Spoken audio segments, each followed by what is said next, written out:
Hi hello నమస్తే నేను మీ భావన వెల్కమ్ టు మనం టీవీ. గత ఏడాది 4 నెలల క్రితం ఉన్న గోల్డ్ రేటు ఇప్పుడు ట్రంప్ వచ్చిన తర్వాత అమెరికాలో ట్రంప్ గెలిచిన తర్వాత మొత్తంగా మారిపోయింది. అంటే లక్షకి తాకుతుంది అనే పుకార్లు నిజమవబోతున్నాయా? తెలుసుకునే ప్రయత్నం చేద్దాం. మనతో పాటు ఉన్న గోల్డ్ అనలిస్ట్ ప్రతాప్ గారు. సార్ నమస్తే. నమస్తే అండి. ప్రతాప్ గారు చెప్పండి, లక్షకి తాకుతుంది అని చాలా పుకార్లొచ్చాయి. అంటే ఫస్ట్‌లో 80 గూడా అన్నారు. హ్మ్. 80 కూడా క్రాస్ అయిపోయింది. 4 నెలల క్రితం అయితే 72 వేలు ఉండడం మనం చూసాము. వితిన్ ఒక 1 వీక్‌లోనే 79 వరకు చేరుకుంది. ఇమ్మీడియేట్‌గా అమాంతం మనకి 82కి ఇప్పుడు ఆగింది. ఇప్పుడు నెల క్రితం నుంచి చూసుకుంటే 82లోనే ఉంది ఇంకా. సో, ఎలా చూడొచ్చంటారు? ఎప్పుడు గత 2, 3 సంవత్సరాల క్రితం ఎంతుంది? ఇప్పుడు ఎంతుంది? ట్రంప్ వచ్చిన తర్వాత ఇంకా లక్షకి తాకే అవకాశాలు చాలా ఉన్నాయి అంటున్నారు. ముందుగా ఇవాళ ఉన్న ప్రైస్ మీరు చూస్తే గనక 86,600 చిల్లర ఉంది ఇప్పుడు ప్రస్తుతానికి ప్రైస్. ఓహ్! 86. 86,000. మీరొక 3 డేస్ బ్యాక్ చూసుంటే 88,000 కూడా బ్రీచ్ అయింది. ఓకే. ఓకే. సో, మనకి గత 2 సంవత్సరాల నుంచి కూడా ఎప్పుడైతే మీకు ఈ యుద్ధాలు స్టార్ట్ అయినాయో అప్పటి నుంచి కూడా ఆహ్, ఈ అనాలిసిస్ అన్నది కొంచెం బాగా పెరిగింది గోల్డ్ మీద. పెరిగి రూ. 1,00,000 వెళ్ళిపోతుంది అని ఒక ఏడాదిన్నర నుంచి కూడా ఈ ఈ మాట అయితే వస్తోంది. కాకపోతే మీకు రూ. 1,00,000 వెళ్ళడానికి కొంచెం టైం పడుతుంది. సో, ఇప్పుడు మాకున్న ఇన్ఫర్మేషన్ ప్రకారము దగ్గర దగ్గరగా మీకు ఒక 90,000 వరకైతే రాబోయే 2, 3 మంత్స్‌లో రీచ్ 1,00,000కి అయిపోతుంది. టైం పడుతుంది అన్నారు. అంటే 1,00,000 తాకుతుందన్న మాట నిజమవుతుందా? 1,00,000 ఖచ్చితంగా తాకుతున్నాం. ఎందుకంటే ఈ రోజుల్లో తగ్గేదేది లేదు, అన్నీ పెరిగేవే. కాబట్టి ఇది కూడా పెరుగుతుంది. సో, ఇది కూడా మీకు రూ. 1,00,000 టచ్ అవ్వచ్చు అని ఎందుకు చెప్తున్నానంటే మీకు గోల్డ్ డిమాండ్ అంతలా పెరుగుతోంది. గోల్డ్‌ని ముఖ్యంగా ఇప్పుడు ట్రేడ్ ఒకటి తీసుకొచ్చారు. ట్రేడ్‌లోకి తీసుకొచ్చారు. సో, ప్రతి వాళ్ళేంటంటే లాభాపేక్షతోటి ఇప్పుడు గోల్డ్‌ని కొని అమ్మేందుకు చాలామంది సిద్ధపడుతున్నారు. ఇంతకుముందు గోల్డ్ మీకెలా చూసేవాళ్ళంటే ఒక ఆర్నమెంట్ చేసుకోవడానికో, ఫ్యూచర్‌లోనో లేదు పబ్లిసిటీ కోసమో పెట్టుకునేవాళ్ళం మనం. ఇప్పుడు అలా కాకుండా దీన్ని ట్రేడ్ చేద్దాము, దీంతో లాభం చేసుకుందాం మనం కూడా ఇన్వెస్ట్‌మెంట్స్‌కి అన్నట్టు. కూడా ఎక్కువ సో, చేస్తున్నారు. ఇన్వెస్ట్‌మెంట్ కింద ఎక్కువ చేస్తున్నారు. అవును. దాంతోటి మీకు అన్నెసెసరీగా అంటే అన్నెసరీ అని నేను అనకూడదు. కాకపోతే ఏంటంటే అవకాశం ఉన్నంత వరకు మనం దాన్ని తగ్గించుకుంటే అందరికి అందుబాటులో ఉంటుంది. కాకపోతే దాని మీద కొంచెం లాభంతోటి చేస్తున్నారు కాబట్టి ప్రైస్ కూడా ఆ విధంగా పెరుగుతుంది. రెండోదొచ్చి రోజు రోజుకి ఇది భూమిలోంచి వచ్చేది. హ్మ్. రైట్. సో, రోజు రోజుకి దాని సప్లై తగ్గిపోతుంది. ఎంతంటే భూమిలో గూడా ఎంతో అంతవరకే ఉంటుంది లిమిట్. సో, అది హ్మ్. దాటి మనం వాడేసుకుంటూ ఉంటే దాని సప్లై తగ్గుతుంది. సప్లై తగ్గుతుంటే ఆటోమేటిక్‌గా మార్కెట్‌లో demand basic economics. So, demand supply పొజిషన్‌లో మీకు సప్లై తగ్గుతుంది కాబట్టి డిమాండ్ గూడా పెంచుకుంటూ పోతున్నారు అలాగా. ఇంకో ముఖ్యమైన కారణం మీరు రూ. 1,00,000 చేరుతుందా అంటే అంటే ఇది నా సొంత అభిప్రాయం ప్రకారం అయితే గనుక బహుశా ఇయర్ ఎండింగ్ దాకా మీకు రూ. 1,00,000 వెళ్ళొచ్చు. మాకున్న అనాలిసిస్ ప్రకారము 28కి వచ్చేటప్పటికి మీకు ఒక 1,25,000, 1,30,000 28, 29 మార్చ్‌కి ఆ టైంకి మీకు రావచ్చు ఒక పీక్. 1,00,000 కూడా దాటిపోతుందంటారు. 1,00,000 కూడా దాటొచ్చు. కాకపోతే ఎవరు పానిక్ అవ్వాల్సిన పని లేదు. టైం పడుతుంది. ఎంత ఉంటే అంత కొనుక్కొని పెట్టుకొని మంచిది మరి ఫ్యూచర్‌లో. ఇంతకి రీచ్ అవుతే మిడిల్ క్లాస్ ఉన్న వాళ్ళకి కొనేవడానికి చాలా చాలా తక్కువ అవకాశాలుంటాయి. అందుకేనమ్మా నేను చెప్తున్నదేంటంటే అవకాశం ఉన్నంత వరకు ఎవరైనా గానీ ఎంత ఉంటే అంత.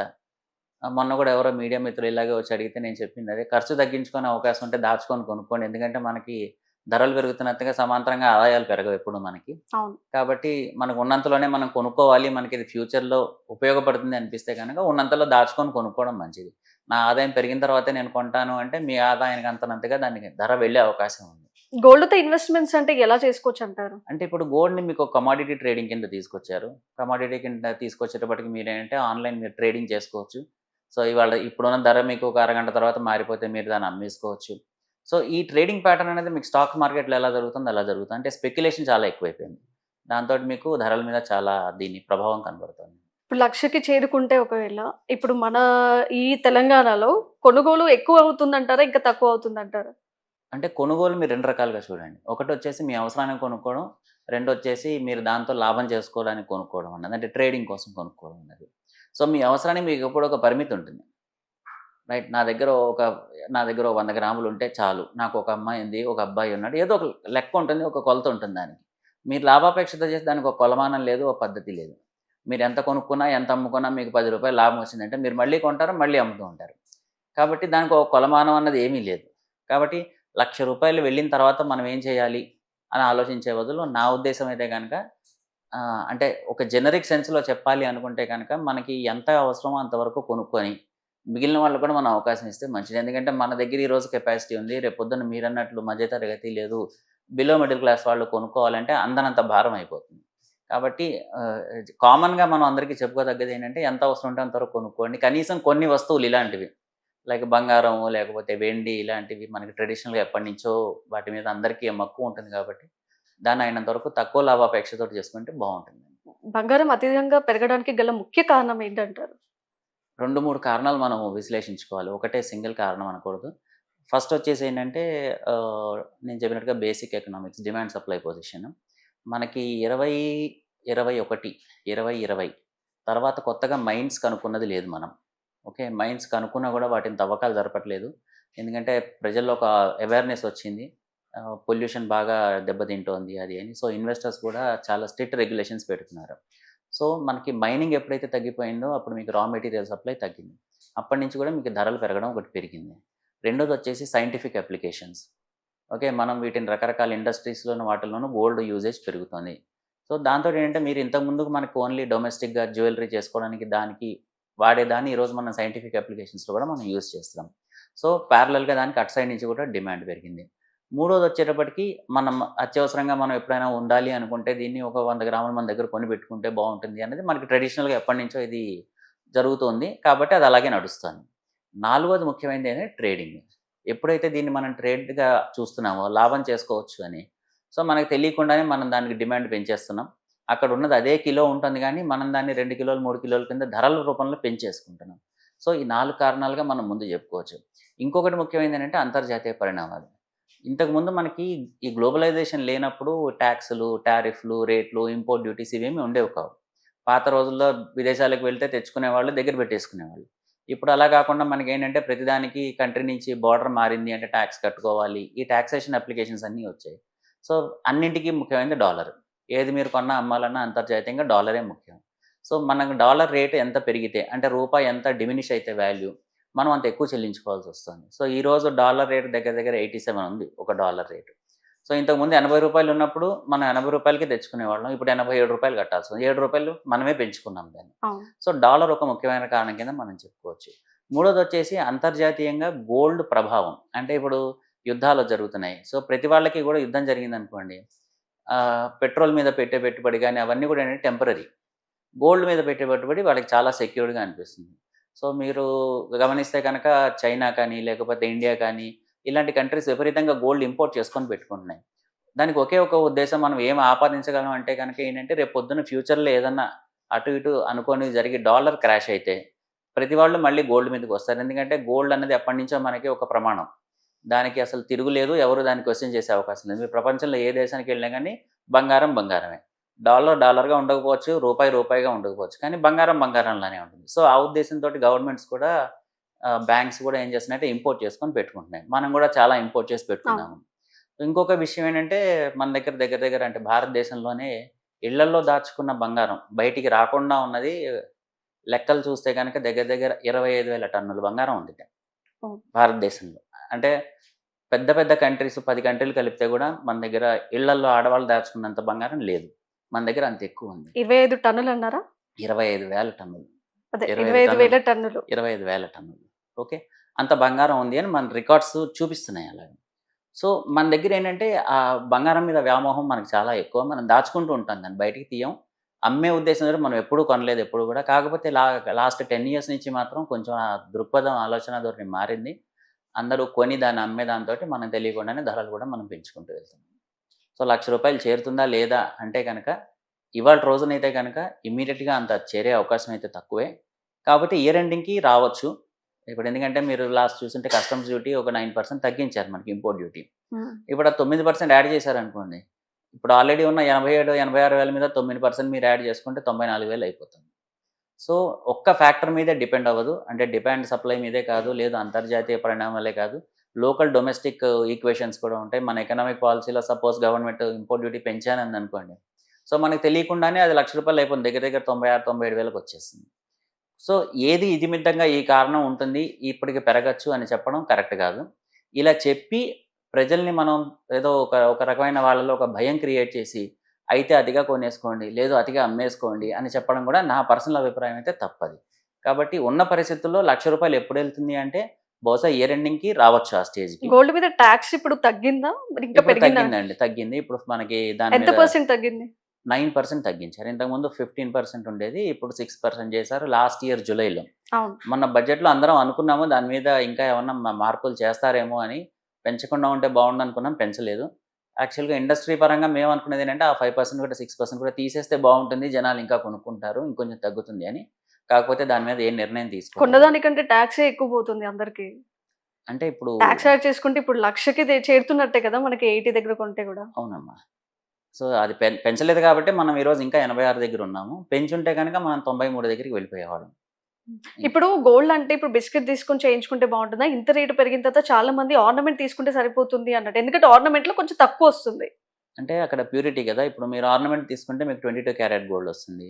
అదే మీరు బిస్కెట్ తీసుకుంటే 24 క్యారెట్ వస్తుంది. 24 క్యారెట్ మీరు ఎప్పుడు తీసుకెళ్ళి ఎవరి దగ్గర అమ్మినా మీకు ఫుల్ వాల్యూ వస్తుంది. వేస్టేజ్ ఉండదు దాంట్లో. హ్మ్. అదే మీరు ఆర్నమెంట్ చేయిస్తే దాంట్లో కొన్ని కలుపుతారు కాబట్టి దాని క్యారెటేజ్ తగ్గుతుంది ప్యూరిటీ. సో, మీరు బయటికెళ్ళినప్పుడు దాని వేస్టేజ్ అని లేకపోతే ఇంకోటని రకరకాల పేరుతోటి దాన్ని తీసేస్తారు వాల్యూ. కాబట్టి జ్యువెల్లరీ అవసరం లేదనుకున్న వాళ్ళు కాయిన్స్ గాని, బిస్కెట్స్ కానీ కొనుక్కొని పెట్టుకోవడం మంచిది. ఎందుకంటే ఎంత రేటు పెరిగినా కూడా మీకు ఆ రోజు రేటు మీ చేతికొచ్చేస్తుంది. జ్యువెల్లరీ కొంటే జ్యువెల్లరీ రోజు రోజుకి తగ్గేదే గానీ అంటే వేస్టేజ్ అని అదని దానివల్ల పెద్దగా మీకు లాభం ఉండదు. మీ వాల్యూ మీకు ట్రూ వాల్యూ ఎప్పుడు రాదు. కాబట్టి ఆర్నమెంట్ అవసరం లేని వాళ్ళు గోల్డ్ కొనుక్కొని ఇన్వెస్ట్‌మెంట్ కింద దాన్ని దాచుకోవడం మంచిది. ఈ గోల్డ్‌తో పాటు స్టోన్స్, డైమండ్స్ కూడా చాలా డిమాండ్ కూడా ఉంది వాటికి కూడా. ఎందుకంటే ప్రతి ఆర్నమెంట్‌లో స్టోన్స్ లేనిదే ఏది ఫినిషింగ్ అవ్వట్లేదు కాబట్టి. సో, ఈ డైమండ్స్‌కి కూడా చాలా అధిక రేట్‌లో అయితే పెంచడం మనం ఆర్నమెంట్స్‌లో చాలా గమనించాలి. హ్మ్. సో, దీని గురించి ఏమంటారు? ఇది ఎలా అంటే ఇప్పుడు మీ అవసరాన్ని బట్టి మీరు చేయించుకునేది. ఇప్పుడు జ్యువెల్లరీ చేయించుకునేవాళ్ళు దాంట్లో డైమండ్ కావాలా? లేకంటే స్టోన్స్ వేస్తే సరిపోతుందా? లేకపోతే ఇంకేదన్నా ఇప్పుడు ఆహ్, బాగా ఆర్ట్ డిజైనింగ్ చేయించుకోవాలనేది ఎవరి ఇండివిడ్యువల్ అభిప్రాయం, ఎవరి చాయిస్ వాళ్ళది. ఎప్పుడైతే మీకు మళ్ళీ అదే సమస్య వస్తుంది. ఎక్కడంటే చాలామంది డైమండ్స్ ఇష్టపడ్డారనుకోండి, మీకు తెలియకుండానే డైమండ్ డిమాండ్ పెరుగుతుంది. దాంతోటి డైమండ్ రేట్ కూడా మనకు తెలియకుండానే మనం పెంచుతున్నాం. ఓకే. మనమే పెంచుకుంటున్నామంటారా? ఏదైనా మనమే కదా! మనం కొనబట్టే వాళ్ళు అమ్ముతున్నారు. వాళ్ళు హ్మ్. ఎంతకు అమ్మితే మనం అంతకు కొంటున్నాము. సో, మనం వాళ్ళకిస్తున్నాము, వాళ్ళు మనకిస్తున్నారు. సో, ఇద్దరము సమానంగా, సమాంతరంగా పెరుగుతున్నాం. సో, అందుకే మీకు ఆదాయం పెరిగినా, పెరగకపోయినా, జీతాలు పెరిగినా, పెరగకపోయినా, తగ్గేవి మాత్రం ఏంటంటే ఒక ఆయుష్ ఒకటి తగ్గుతుంటుంది అందరికీ. రెండోదొచ్చేసి మీ ఆదాయం ఎంతగా పెరిగే అవకాశం అయితే ఉండదు. కాబట్టి మనం జాగ్రత్తగా చూసుకొని, దాచుకొని కొనుక్కోవడంలో చూసుకోవాలే తప్ప, నా ఆదాయం పెరిగితే నేను కొంటాను అనుకుంటే మీరు రూ. 1,00,000 అయిన తర్వాత మళ్ళీ ఒక 3 నెలల తర్వాత మనిద్దరం ఇలాగే కూర్చుంటాం. సార్ రూ. 1,00,000 అయిపోయింది. ఇప్పుడు కొనాలా? వద్దా? అంటే మళ్ళీ ఇదే ప్రశ్నొస్తుంది అందరికి. కాబట్టి మేమందరికీ అడ్వైస్ చేసేదేంటంటే ఎంతుంటే అంత. 5 గ్రాములా? 1 గ్రామా? అర గ్రామా? ఎంత అవకాశం ఉంటే అంత. మీకు అవసరం ఉంది అనిపిస్తే గనక కొనుక్కొని దాచుకొని పెట్టుకోండి. అది. ముఖ్యమైన విషయం ప్రతాప్ గారు. ఇప్పుడు ఈ డిమాండ్ పెరగడంతో అలాగే ఏదైతే మనకిప్పుడు గోల్డ్ దీంట్లో చాలా మోసాలు కూడా చాలా జరుగుతూ ఉన్నాయి. సో, దీని గురించి ఎలా అరికట్టొచ్చు? ఎలా గుర్తించొచ్చు? మోసాలు అంటే మీకు 24 క్యారెట్, 22 క్యారెట్ 2 మీకు జనరల్‌గా ప్యూరిటీలో చాలా మోసం జరుగుతుంది. మీకు అది 24 క్యారెట్ 999 గోల్డ్ అంటే అది 999 ఉండకపోవచ్చు ప్యూరిటీ. సో, అది మీకు మీరు జనరల్‌గా అంటే మామూలుగా కామన్ మనుషులుగా మనం ఆలోచించాల్సిందేంటంటే హాల్ మార్క్ ఉందా లేదా దానికి? బీఐ సర్టిఫికేషన్ ఉందా లేదా? ఇవి మెయిన్‌గా మనం చూసుకోవాలి. బీఐ సర్టిఫైడ్ లేకుండా ఉంటే గనక మీరు అది తీసుకోకపోవడమే మంచిది. మనం ఎలా చూడొచ్చంటారది? మీకు సర్టిఫికేషన్ ఉంటే దాని మీద వాళ్ళు నంబర్ వేస్తారమ్మా ఒకటి. సర్టిఫికేట్ నంబర్ ఒకటేస్తారు. హాల్‌మార్క్ నంబర్ అని ఉంటుంది దాని మీద. మీరు రింగ్ కొంటే రింగ్‌కి లోపల సైడ్ ఒక నంబర్ వేస్తారన్నమాట. ఆ నంబర్‌తోటి మీరు ట్రాక్ చేయొచ్చు. రేపు పొద్దున మీకు ఏదైనా ఇంప్యూరిటీ ఉన్నా ఏదున్నా కూడా మీకు సోర్స్ కనబడుతూ ఉంటుంది. ఎక్కడి నుంచి అది తయారైంది, ఎవరిచ్చారు మీకు అని. కాబట్టి మీరు ఒకవేళ ఆ ఇంప్యూరిటీ ఉంది అంటే చెక్ చేసుకోవచ్చు. జనరల్‌గా మీకు జరిగే మోసాలు అక్కడే జరుగుతాయి. ఏంటంటే ఒకటొచ్చేసి చార్జెస్. మీరు జ్యువెల్లరీ కొంటున్నారంటే మేము దానికి ఇది చేసాము, మేము దానికి అది చేసామని మీకు మీరు వాల్యూ అడిషన్ చార్జెస్ చూస్తే మీరు 5% దగ్గర నుంచి 35% దాకా వేస్తున్నారు. అవును. ఎందుకు వేస్తారు అంటే వాళ్ళు రకరకాల కారణాలు చెప్తారు. సో, ఆ ఒక ఏరియాలో మీకు బాగా మీరు నష్టపోయే అవకాశం ఉంటుంది. ఎందుకు 5% ఎందుకు 35%? వాళ్ళు 35% వేసినందుకు మనం వాళ్ళని తప్పు పట్టక్కర్లేదు. 5% వేస్తున్నారు కదా అని వీళ్ళని అనక్కర్లే. ఎందుకంటే వాళ్ళకి ఎంత టర్నోవర్ ఉంటే అంత తగ్గిస్తారు వాళ్ళు. చిన్న షాప్‌కెళ్ళి మీరు అడిగితే జనరల్‌గా వాళ్ళ కాస్ట్ ఎక్కువ ఉంటుంది. అవును. పెద్ద షాపుల్లో రెగ్యులర్‌గా మూవ్‌మెంట్ ఉన్నప్పుడు వాళ్ళకి తక్కువ ఉంటుంది ఆ చార్జెస్ అనేది. So, it all depends on multiple factors. దాన్ని మనం మోసం అని అనుకునే బదులు అంటే నేను ఇండస్ట్రీ తరపున మాట్లాడటం లేదు. జనరల్‌గా కూడా చెప్తున్నాను నేను. మనకు అవగాహన రాహిత్యం వల్ల మనం కొన్ని తెలియకుండా ఖర్చు పెడుతున్నాం. ఇప్పుడు 35% ఇచ్చే దగ్గర మీరు 25% దగ్గరికి వెళ్లి కొనుక్కున్నారనుకోండి మీకు ఆ 10% మిగులుతుంది. అయితే 15% ఇచ్చేవాళ్ళు ఎవరు అని కూడా మీరు వెరిఫై చేసుకోవాలి. అది బాధ్యత మనది. మనం ఈవెన్ మన యాక్ట్‌లో కూడా అదే చెప్పారు. ఏంటంటే ignorance is law is not an excuse అని. అవును. కాబట్టి మనం తెలుసుకోవాలి. As buyers it is our duty. ఎక్కడ కనుక్కోవాలి ఏంటి అని. కనుక్కొని మనం చేసుకోగలగాలి. సో చూసారు కదా! గోల్డ్ చాలా ఇష్టం. అంటే బంగారం అంటే ఇష్టం లేని వాళ్ళు ఉండరు. అవసరం లేని మనుషులు కూడా ఎవరు ఉండరు కాబట్టి, ఈ ఖర్చులు తగ్గించుకొని మరి కొంచెం కొంచెమైనా కొనుక్కునే ప్రయత్నం చేయాలి. ఎందుకంటే 1,00,000 దాటుతుంది అని చెప్పుకుంటూ వచ్చారు మన ప్రతాప్ గారు. థాంక్ యూ అండి. థాంక్స్ అమ్మా.